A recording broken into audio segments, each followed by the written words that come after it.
This is a little bit of an unorthodox introduction, in part because Mrs. Burris did such an incredible job of giving you Mr. Bowles' story last Friday. So I'm going to keep my remarks really short so we can get to the main event. But it's such an honor for me, and I know I speak for all of our alumni, to share a stage with you today, Erskine. And because I get the emails, and everybody's so proud and honored not only to have you back on campus, but to be able to call you a bishop and be part of our family because of all of the great work you've done and the great career you've had. And three things that really stand out to me, three themes emerged, and these are things that we talk about with our students every day, I feel like. And one is just your hard work and your dedication. And one quick story that it probably hasn't made your CV, but I know back in the early 70s, mid-70s, when the school was really in a tough financial position, and you were on the board of trustees, and I was doing the math, you must have been really young, starting your career, starting your family. You probably had no time for VES, but you gave an awful lot of time and energy to this school to make sure that we remain solvent, that we balanced our books, and we are able to remain open. And that legacy has endured, and now you get to come back and see what's grown from all of that. So you have always been willing to do the hard work and find time for things that are important. The other thing that we talk about all the time with this school is building community. And I think nobody exemplifies that, especially in your public service, of being able to bring together different sides, different opinions, different views, and try to work hard to create a better community. And finally, we talk so much about leaving this place better, or leaving any place better than you found it. And again, I know that your life has been devoted to this idea, and it continues. We were just talking about the Blue Sky program at UNC, which you've been very invested in and involved with, the work you're doing in Charlotte, and I know you are trying to leave this world a better place than you found it. And again, those are just great lessons for all of us that we try to live into every day here. But just thank you for being here. It's such an honor, and I look forward to your conversation with Catherine Pitts, our Director of Communications. First of all, I guarantee you when I was sitting there, nobody ever thought I would be sitting here. You know, I heard what Mrs. Burris did in talking about my career, and Garfield gave me that beautiful introduction. I will tell you that what Miss Burris did reminded me a little bit about my Uncle Sam in Greensboro when he passed away. The obituary editor called up my aunt to ask about him, and she kind of went on and on and on, talking about all these things he'd done, and you know, the difference he'd made. And the obituary editor finally interrupted and said, "Now, Miss Bowles, you do know that we now charge." Yeah. She said, no, I didn't know that. She said, "Yeah, we charge $5 a word for every word we put in the obituary." She said, "Oh my goodness." She said, "In that case, just put in there, Sam died." That's not even the funny part. And he said, "Well, you know, we really love to do that, but you see, we have this 5-word minimum." She said, "Oh my goodness." She said, "In that case, put in there, Sam died, Cadillac for sale." That's what my wife's going to do to me if I don't get home sometime soon. Thank you, Catherine. Thank you for all your help. I told Catherine I didn't want to make a speech, that I'd be happy to answer any questions. I would like to start, though, by thanking you for having me, for welcoming me, for bringing me back to VES. I loved my time here. It did more for me than any other place I've been to establish my career and to create opportunities for me that I never would have had I not been here. I wanted to start, if I could, in answering your question by telling you that 2 things VES did for me that truly changed my life. Bernard Baldwin, I see sitting front, was a great friend of mine and a classmate of mine here. And for first thing is, when I was a senior at VES, you used to have to take a course called History 5. And it was basically U.S. history. And it was under a teacher named Bill Wyatt, who later became headmaster. And we all dreaded that course. And none of us would have taken it, but you had to take it to graduate. So we all took it. And it was the hardest course I ever took here or at Chapel Hill or at Columbia or anywhere else I've been. I've never had to work so hard. And Mr. Wyatt would give us a pop quiz right before a big event like you're having this weekend, or right after it. He'd give it to you right before a big dance at the school or a big athletic event, or when you'd gone home for vacation, the day you got back you were having another pop quiz. And we hated it. But what it did, it taught us all how important it was to be prepared, to do your homework. And that made a difference to me throughout my career, because I always knew I wasn't the smartest guy in the room. But I did learn here that if I did my homework and I was prepared, a lot of people might think I was the smartest guy in the room. And they might listen to me a little bit more. And I owe all that to Bill Wyatt and how he taught us the importance of doing your homework. And that worked for me throughout my career. The other thing I'm most grateful for are two friendships I made when I was here at VES, and how they have brought joy and happiness and support to my life throughout my career. One is Billy Harrison. Billy was the biggest star VES ever had. He was, head of the honor committee. He was a head counselor. He was a first team parade All-American in basketball, a full scholarship to Chapel Hill. Man, he was it. And I looked up to him and admired him and thought, man, could I be this guy's friend one day? That would be the greatest thing in the world. And lo and behold, we both went to Chapel Hill. We became great friends. We both went in the Coast Guard together. We came from there. And we both moved to New York, and he went to work for Manufacturers Hanover, and I went to Columbia Business School, and we roomed together. And we formed the closest friendship you could possibly have. I'm the godfather for his children. He is the godfather for mine. We vacation together. We travel together.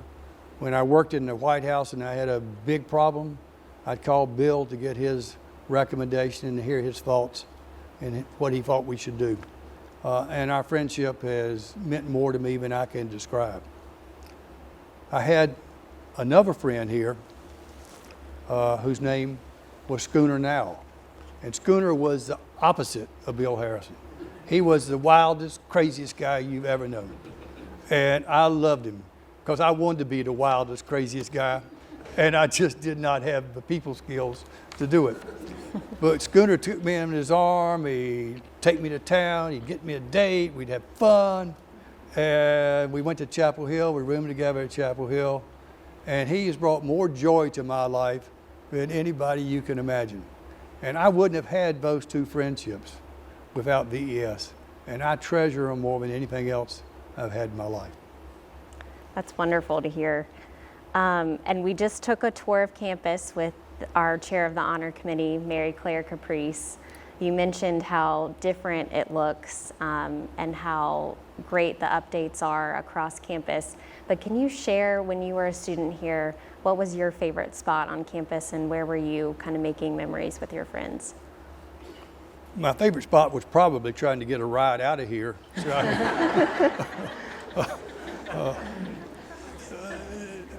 There were two places here that I saw one of them today as we were walking around, which was that old, I forget what we called it, Bernard, but that old lounge down below the dorm. And during study hall, we could all go there and get a Coke and get some crackers, and we could shoot the breeze and have some fun and plan what we were going to do on the weekend. And I always loved my time in there. The other place was when I was at VES, you couldn't get a varsity letter except in 4 sports: football, basketball, track, and baseball. And I was terrible at all of them. I was really bad. And I played on the varsity tennis team 3 years, but you couldn't wear a jacket like you've got on back there because that wasn't a varsity sport, you know. And I thought that was crazy, but I really wanted to be in what was called the V Club, which was right here as you walked in the door to the gym. And they would never let me in there. And I played on the 135-pound football team my sophomore year, and the JV team my junior year, and the varsity team my senior year. And you had to have, I think, 14 quarters in order to, get a varsity letter. And I was determined I was going to get one. And that meant I played on every special team. I was cheering for the other team to score so I could go out there and, be on the receiving team. And lo and behold, I got in there. And I walked in there and I said, "This is it?"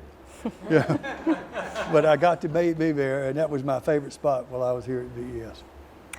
And I think part of the magic of VES is that some of the best moments and best memories are made in just those day-to-day activities that may not seem monumental in the moment, but you remember for many years after. But can you share your fondest VES memory, or one that has kind of stayed with you throughout the course of your life? I honestly think the happiest moment I ever had here was I came up for early football practice, and this wild, crazy guy, Schooner Now, walked up to me and asked me if I'd be his roommate. And I thought he must be talking to somebody else. I couldn't believe it. And get in the room with Schooner and the joy he brought to my life was something I'll never forget. But the funniest thing I ever saw was what happened to Schooner one time. We were taking English our senior year, and we had to have a theme we turned in. It had to be 3 pages, and it counted, about a quarter of your grade. And so we all worked on it really hard. We all, spent time. We just did everything we possibly could to make it good because it was so important. Schooner, on the other hand, did nothing. And when we got to class, like 2 minutes before Mr. Casey, the teacher, came in, Schooner started writing on a piece of lined paper, and he'd write 3 words on one line, skip a line, write 2 words. And he did that for 3 pages. And he turned that in. And when we got our grades, Mr. Casey wrote on Schooner's report, "Good grief, Mr. Now, this is atrocious." And gave him a 0. And Schooner appealed it to the headmaster and said, "I can't get a 0, I turned it in." And he got it raised to a 25.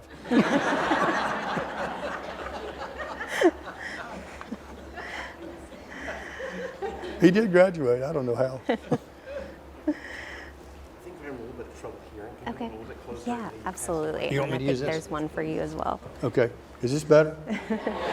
I'm sorry. And you also graduated from VES, a proud alum. And after graduating, you attended the University of North Carolina, where you studied business administration. What was your college experience like following your time at VES, and what was that transition like? It was really easy. And it was easy because I had learned how to manage my time and to prepare myself here at VES. I wanted to have some fun at Chapel Hill.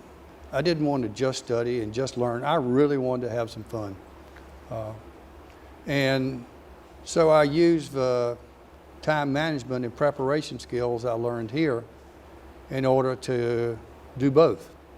And I'd get up early every morning, and nobody went to 8 o'clock classes or 9 o'clock classes. Nobody went to a class before 10 or 11 o'clock. So I'd get up, I'd go to, some dorm at Chapel Hill. I'd lock myself in a room, and I'd prepare for the day ahead. And that's when I did all my homework. And then I actually went to class, which was unusual for a lot of my friends. And I'd be able to perform in the class, and then I'd have the whole afternoon and the evening off to have fun with Schooner and Bernard and the rest of my fraternity brothers. But it really was easy. I knew it was going to be easy my first day because my first class was French 21, which was our third year of French. And I'd taken 2 years of French here at VES. And we walked in there, and the teacher handed out the books. And I said, man, this is great. This is the book we used at VES in French 1. I'm going to do great here. And you then went on to Columbia University, where you earned your MBA before continuing on to have a pretty outstanding career, first in financial services, where you both founded and served as a partner for several very successful firms. But can you tell us how you went from the financial services industry to then working in the White House and a successful career in public service? It was really just a whole series of flukes. Going to Washington never had been on my dream sheet of things I wanted to do. And I'm still amazed that it all happened. But as Catherine said, I did work in the financial services industry for a long time. I left the firm I was with, Morgan Stanley, and I thought there was a void in the marketplace to have highly trained, highly skilled people focus just on smaller transactions and to do the same kind of job on those deals as the large firms did on much larger deals. And I felt maybe I could assemble a group of people that had a high degree of experience and expertise in areas like law, accounting, taxation, and corporate finance, and apply just to that market. And we struggled for a couple of years because we didn't have any kind of halo effect. But over a period of years, we did build, the team did, the preeminent firm in the middle market in the country. And we got really lucky, and Goldman Sachs became our biggest client. They were one of the big bulge-back bracket firms. And Goldman decided that it was better to recommend, when they had a major client come to them that wanted to sell a business for $50 to $100 million, to recommend our firm to do it because they knew we would do quality work, but our halo effect would never be great enough to get the major client's entire business. And if we did it, it would prevent a firm like Morgan Stanley from swooping in and getting the major client business by doing a good job on that small deal. And one day, they called me up. They said they had a piece of business they'd like for us to consider handling. Would I come to New York? I said, sure. Man, they were my biggest client, And I went up there, and it was a fabulous opportunity. And they didn't negotiate the fee with us, anything, and they gave it to us, and we were all happy and leaving the meeting.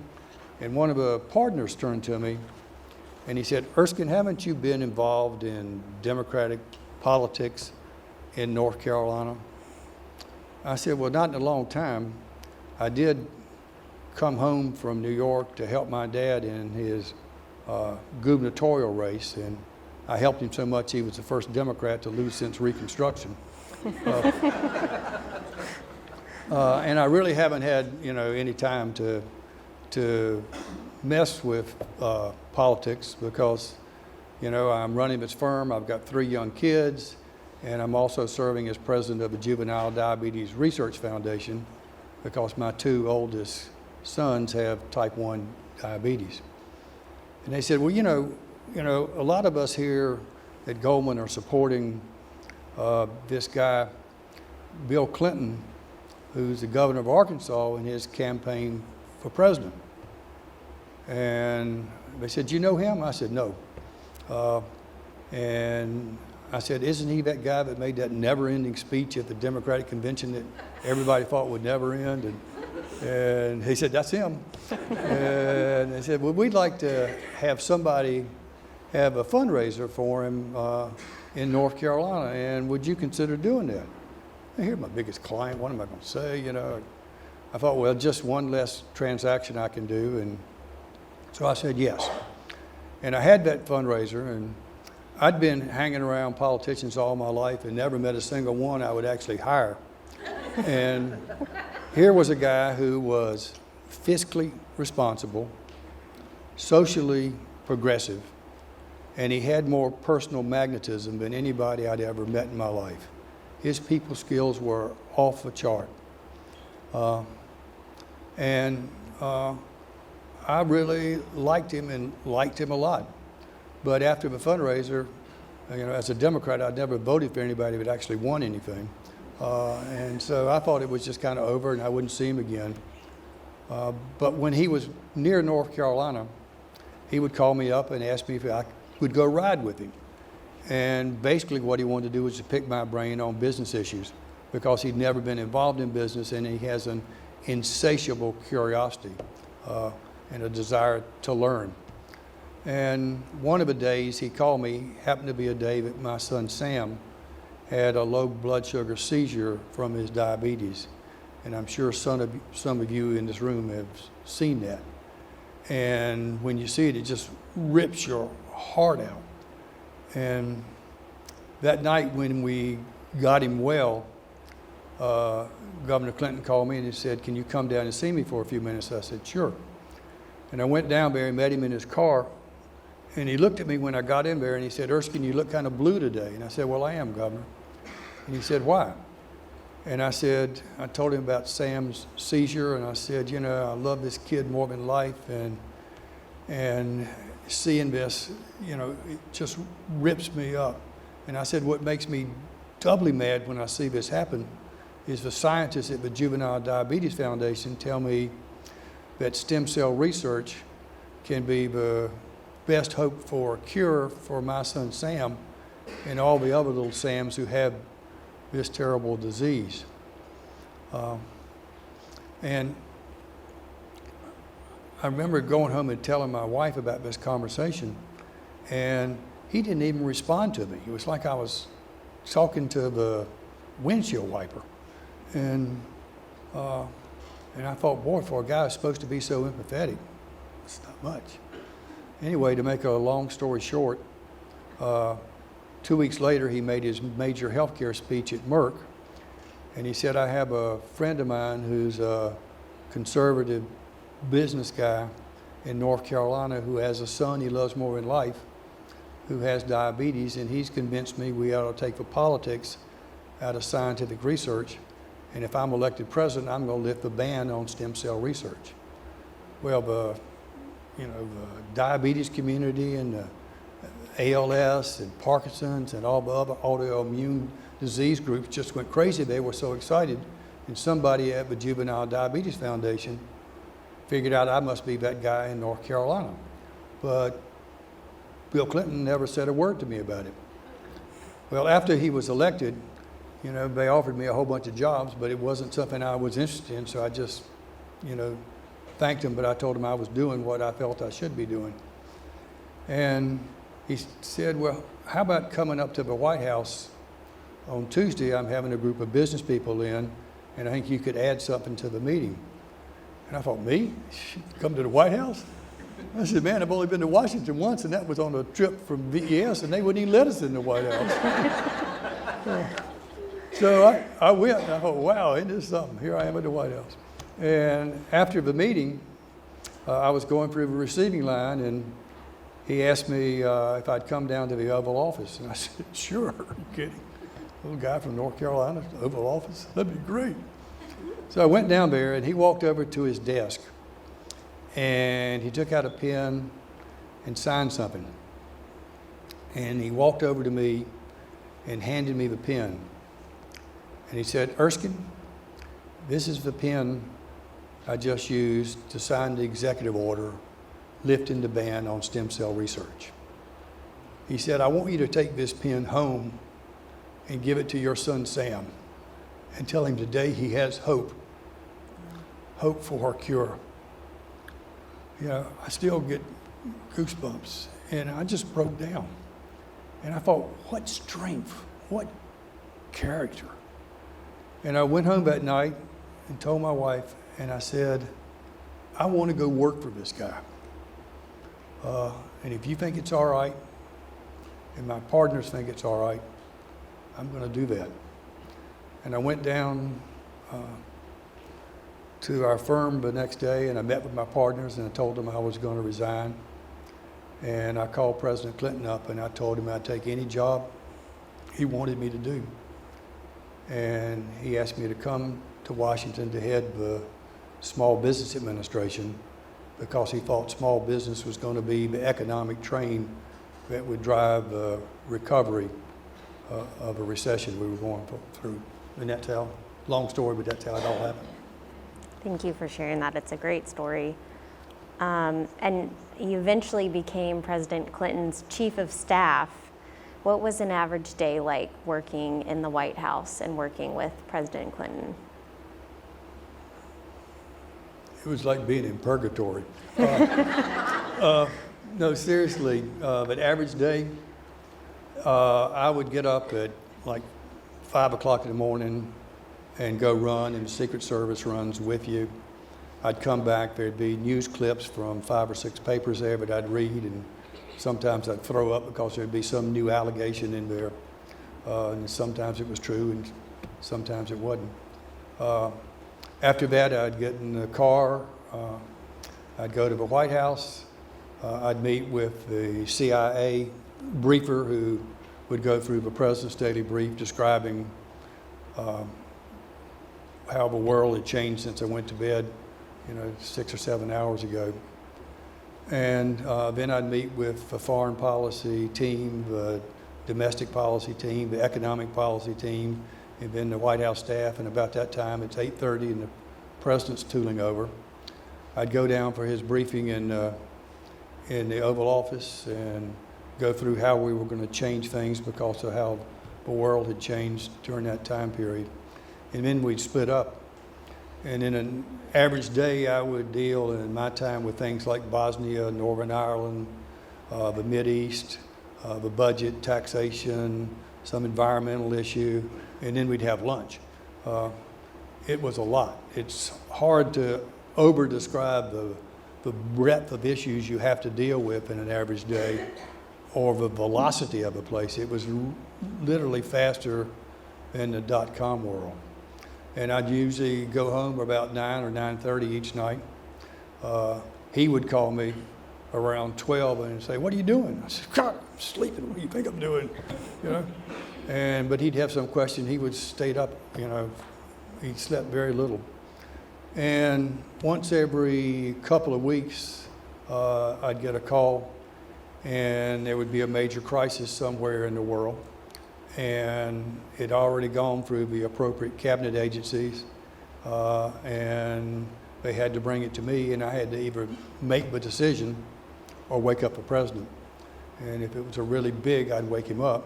But if not, you'd try to make it and hope you did the thing he would have wanted you to do.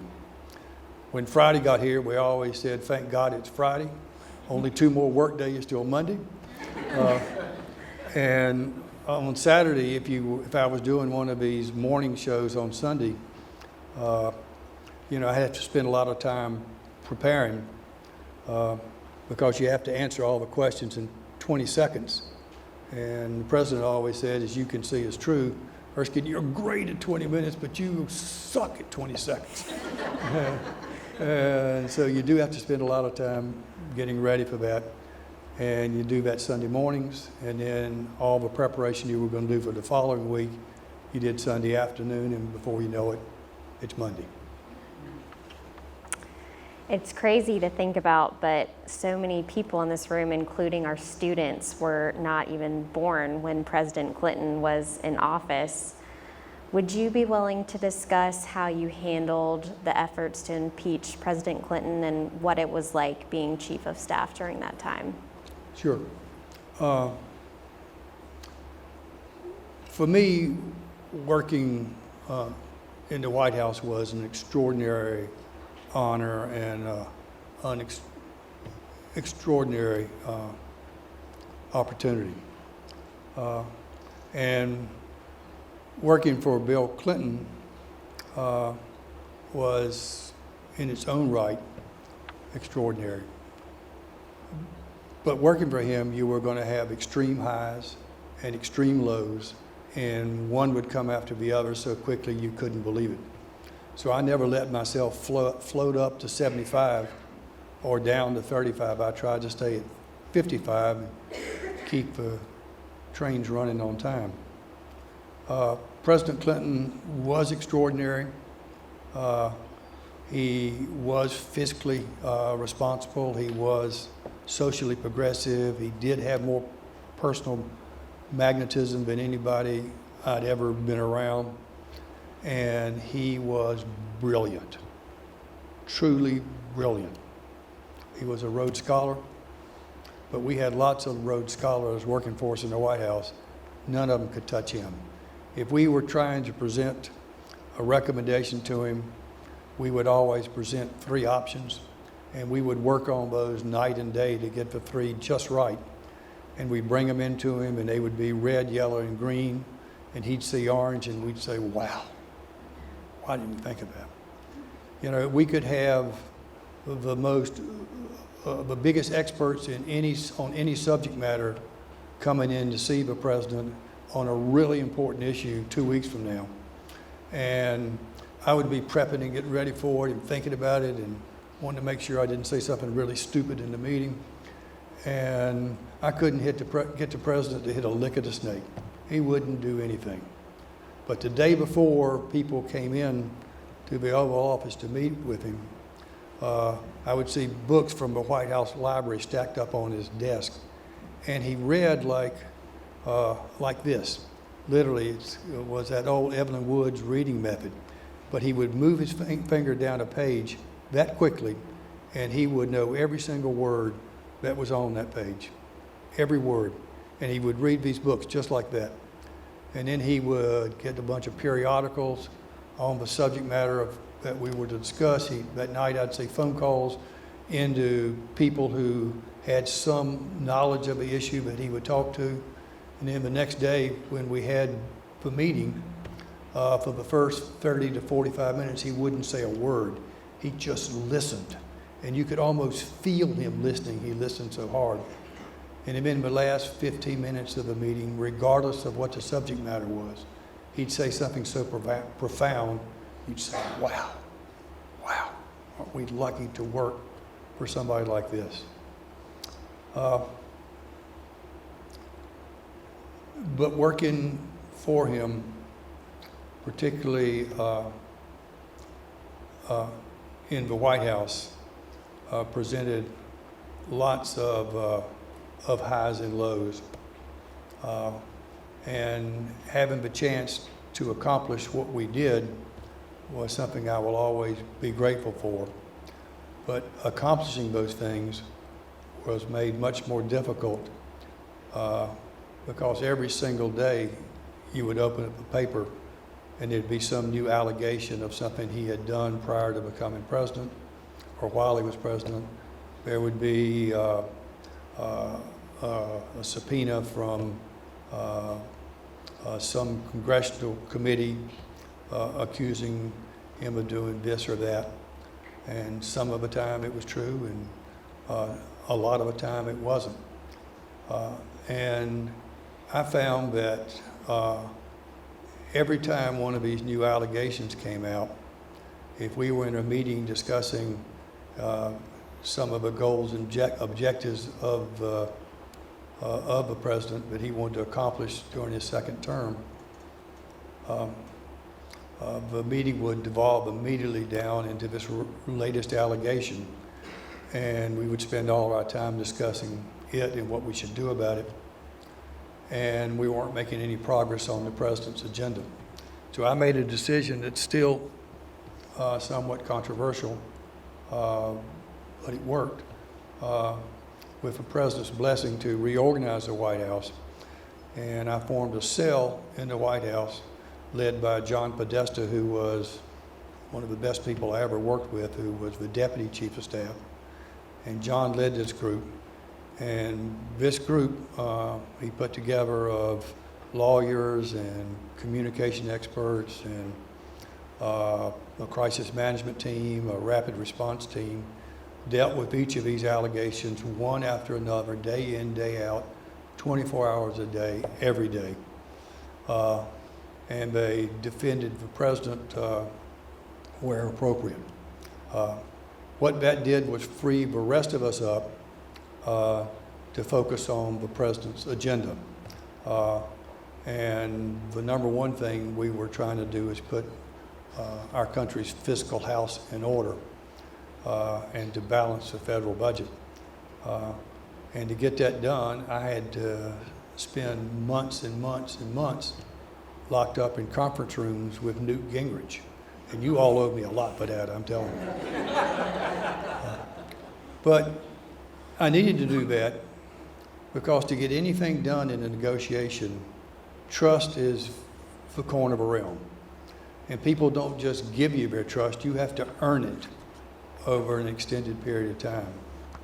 So I've spent that time getting to know Speaker Gingrich, getting to understand what was important to him, and earning his trust. And he would test me in each one of these meetings. He'd make some concession to see if I would go out in the press and to the press and blab it just to win the day. And when I didn't, he found out we were really serious about taking the necessary steps to put the nation's fiscal house in order. And at the end of the term, we did balance the federal budget. We created surpluses for 4 straight years. And we ended up getting a yes vote from 75% of the Republicans and the Democrats in both the House and Senate.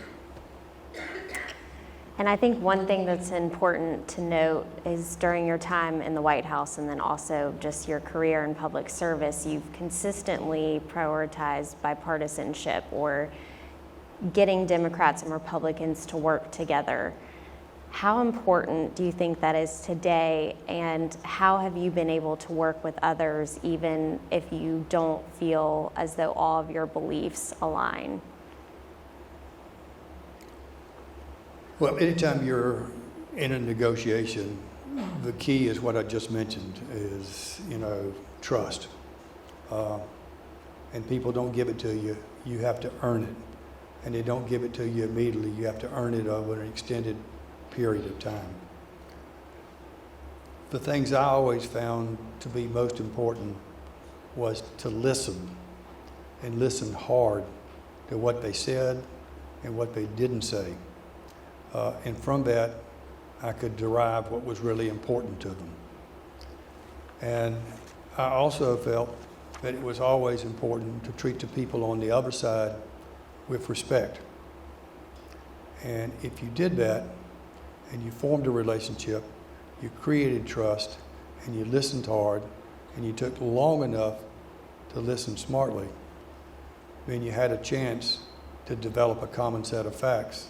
And with a common set of facts and trust, I've always found you can accomplish almost anything in a negotiation, whether it's in the private sector or the public sector. Mm-hmm. The world has changed a lot since you served in the White House. In addition to the recent terrorist attack by Hamas on Israel, we're still managing through Russia's invasion of the Ukraine. In your view, what role, if any, does the U.S. need to play in global issues such as these?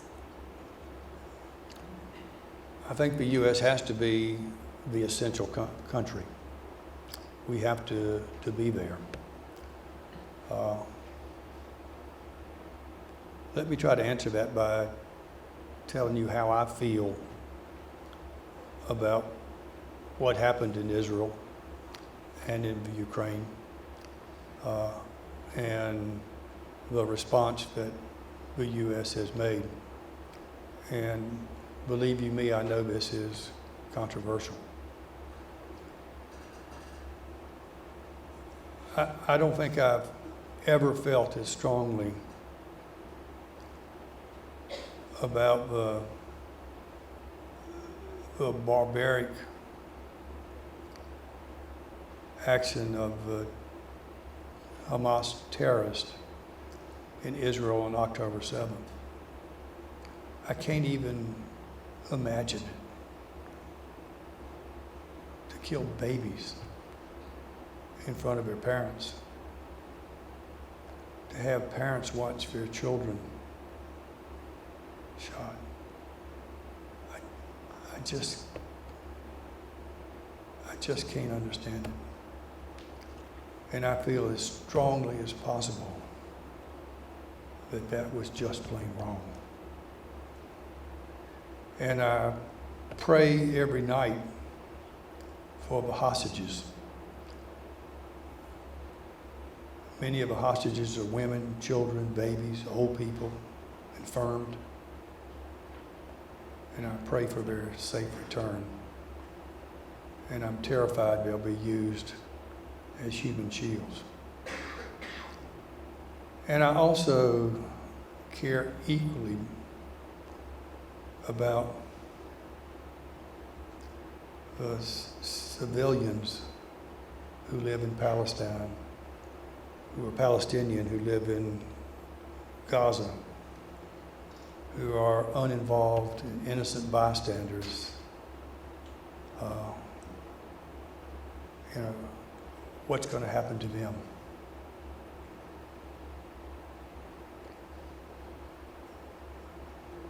Israel's war is not against the Palestinians. It's against the terrorists from Hamas. I think the president made the right decision in giving his unqualified support for our greatest ally in the Mideast. And I think the Israelis are justified in defending themselves and doing all they can to eradicate a terrorist. Again, it's not a war against the Palestinians, it's a war against these terrorists. I also think it's, and I was proud to see the President and Secretary Blinken make a real effort to do all we can to remove the Palestinians, the uninvolved civilians, out of harm's way.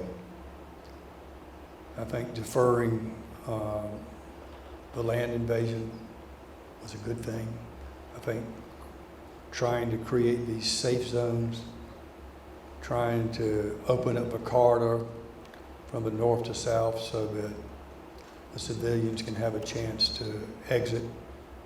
I think trying to work with the Jordanians and the Egyptians to open up the gate to allow at least the women and children to exit to the Sinai is the right thing to do.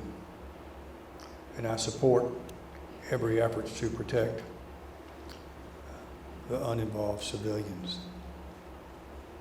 I think and I think we also did the right thing by warning Hamas and Hezbollah and the Iranians, particularly Hezbollah and the Iranians, if they get involved, it's not going to be a pretty picture.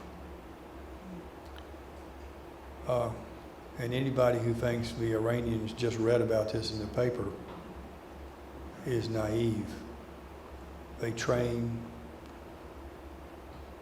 they fund, and they supply Hamas with everything they have. As it relates to the Ukraine, I'm very worried that the world and our allies' attentions will be diverted to the Mideast. Resources will be diverted to that area. And the Ukrainians won't have the money they need to defend their country or their budding democracy. Even more, I worry about the fractured politics that's going on in the House of Representatives today and how that could lead to the cessation of our support for the Ukrainians. I think if we cut off our support for the Ukrainians, I think it would be that the U.S. would lose all the trust and credibility and confidence we built up with the rest of the world.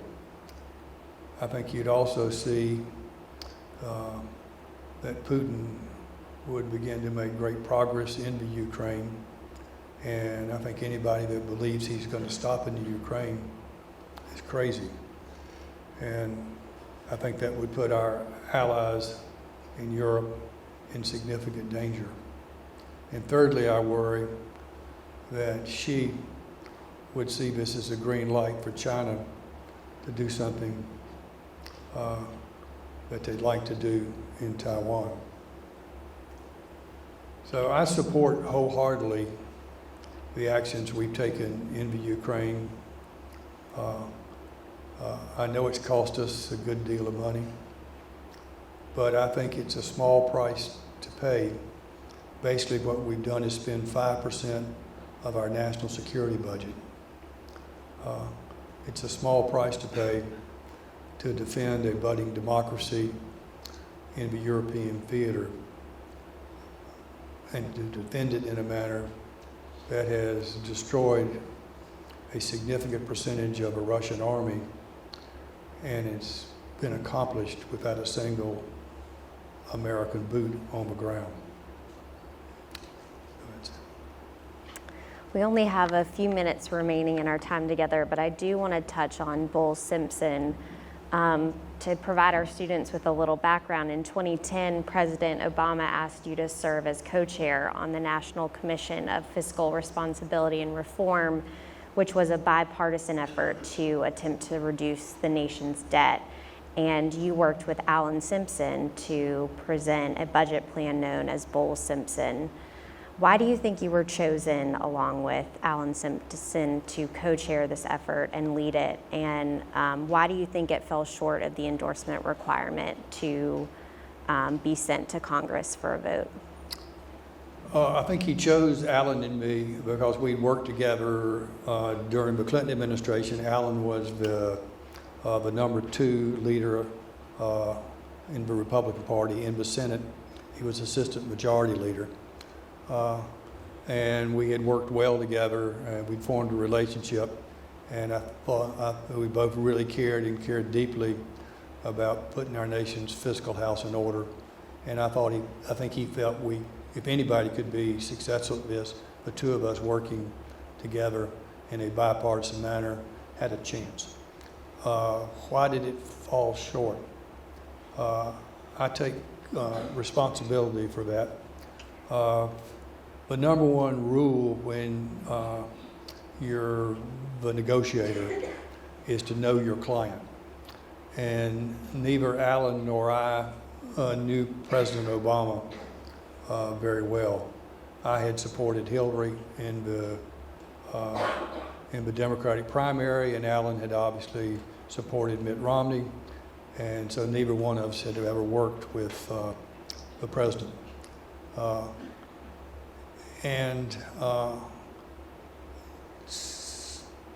But we really wanted to take a shot at this. And so we felt if we were going to violate the first principle, we better cover ourselves with the second principle, and that is you better define success, because there was no sense us going off and negotiating something with members of the commission, Republicans and Democrats, and coming back with a recommendation we thought was great, that, that he thought fell short, and have him just walk away. So I spent an enormous amount of time with him defining what was success. And if this is what we agreed was success, what we brought back was that much better. And when we brought it back, we had received a yes vote and support from a majority of the Democrats, a majority of the Republicans, and a supermajority of the commission. In addition, what we were proudest of was the difference in the philosophical beliefs of the people who did vote yes. We had, as an example, 6 sitting U.S. senators on the commission, 3 Republicans and 3 Democrats. All 3 Republicans voted yes, and 2 out of the 3 Democrats did. And they did because we had built up trust. We had formed a common set of facts, and they came to believe that what we were doing was the right thing to do for the country. And for those voting yes, it was everyone from Tom Coburn, who was the most conservative member of the Senate, a senator from Oklahoma, to Dick Durbin, who's one of the liberal lions of the Senate, who's assistant majority leader now of the Senate. And they did all come together and decide this was the right thing to do, having built up some trust in a common set of facts. And before we wrap up today, in a room full of students, I would love for you to share the best career advice you ever received, and maybe share one thing that you would like to leave this group with today.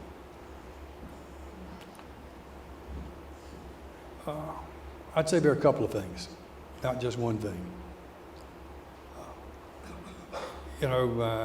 My dad always said, surround yourself with good people and listen to them, people who are strong where you're weak. He also said, that you got to do what you say you're going to do, when you say you're going to get it done, and don't overpromise. The example he used, he said, Erskine, it's like when I tell your mom I'm going to be home at 8 o'clock, and I get home at 7:30, I'm a hero. But if I tell her I'm going to be home at 7, and I get home at that exact same 7:30, I'm a dog. Either way, I got home at 7:30, but one way I'm a hero, the other I'm a dog. Don't overpromise. The third thing I've always believed is you got to always do quality. And a guy in the movie business explained it to me better than I'd ever heard it from anybody else. He didn't just say there's no substitute for quality. He said, Erskine, if you make a bad movie, the people will not come, and you cannot stop them. If you think about it, he got it right. If you make a bad movie, the people will not come, and you cannot stop them. I think the fourth thing I would say is to spend time with your family. If there's one mistake I made in my life, it was having my home work life way out of balance. I would fly in from somewhere and coach my daughter's soccer game, and I think, oh man, I'm the greatest dad in the world, and fly out. Or they would be having dinner at the kitchen table, and there'd be a speakerphone there, and I would be on the speakerphone at the other end, wherever I was, and think, God, I'm there for them. And I missed a lot, and I regret it. The greatest thing about being a grandparent, it's like an enormous do-over. My wife looked at me the other day, and I was playing with my grandkids on the beach, and she said, Erskine, you look so happy. I said, well, I am.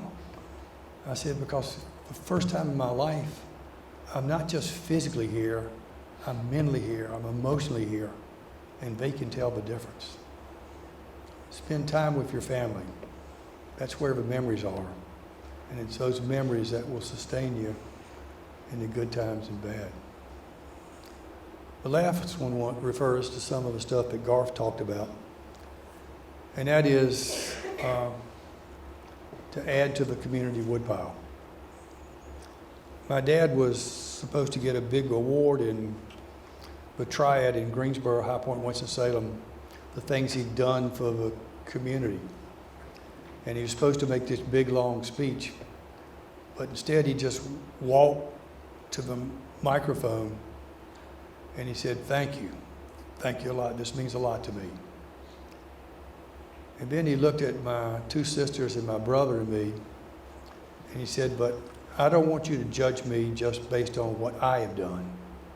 He said, "I want you to judge me based on what my children do for others." And it was like sitting there at 13 years old. And that night when we were driving home, we asked him what he meant by that. And that's when he told us the story of the woodpile. He said when he was a young kid, he would go out with his grandfather to chop some wood, firewood, to keep the family warm over the winter. But on the way home, they would stop and his grandfather would throw a few logs on the community woodpile for those people who couldn't do it for themselves. And he said he felt that all of us had a responsibility to add to the community woodpile. All of us had a responsibility to make this world a better place. And he said it didn't matter if you were to the right of Jesse Helms or to the left of Gore Vidal, that all of us had that responsibility to do our part. And he felt his success was due to the values he had gotten from his parents and the great public education he'd gotten in North Carolina. And he thought his success would be what we did for others. And from that day forward, all four of us, in our own different, unique ways, tried to do something to add to the community woodpile. Erskine, I know I speak for our entire community when I say we're so grateful for your time today and for you being on campus with us. Thank you for your advice and your expertise and for being with us today. Thank you.